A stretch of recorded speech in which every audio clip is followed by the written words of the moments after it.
Codex సాసున్ అనే Hebrew Bible ప్రపంచంలోని అతి పురాతనమైన బైబిళ్లలో ఒకటి.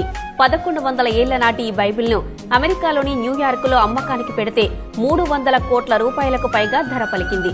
చేతితో రాసిన ఈ బైబిల్ వేలంలో ప్రపంచంలోనే అత్యధిక ధర పలికిన రాతపత్రుల్లో ఒకటిగా నిలిచిందని నిర్వాహకులు అంటున్నారు.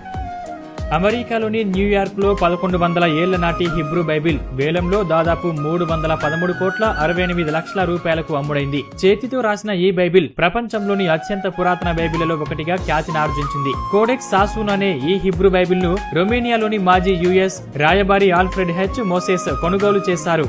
ఏఎన్యు మ్యూజియం అమెరికా స్నేహితుల తరపున ఆయన దీనిని కొనుగోలు చేశారు. ఇజ్రాయెల్ టెల్ అవీవ్ లోని ANU museum of Jewish people కు ఈ బైబిల్ ను విరాళంగా ఇచ్చారు. వేలానికి ముందు ప్రపంచ పర్యటనలో భాగంగా గత మార్చిలో ఏఎన్యు మ్యూజియంలో ఈ బైబిల్ ను ప్రదర్శనకు ఉంచారు. వేలంలో అత్యధిక ధర పలికిన రాత ప్రతుల్లో ఈ బైబిల్ ఒకటని నిర్వాహకులు తెలిపారు. రాత ప్రతుల్లో 2021లో అమెరికా రాజ్యాంగం దాదాపు 400 కోట్ల రూపాయలకు పైగా ధర పలికింది. లియోనార్డో డా విన్సీ రాసిన కోడెక్స్ లిసెస్టర్ 1994లో జరిగిన వేలంలో అప్పట్లోనే 300 కోట్ల రూపాయలకు పైగా అమ్ముడైంది. కోడెక్స్ సాసున్ త్వరలోనే ఇజ్రాయెల్ కు శాశ్వతంగా తిరిగి రానుందని నిర్వాహకులు వెల్లడించారు.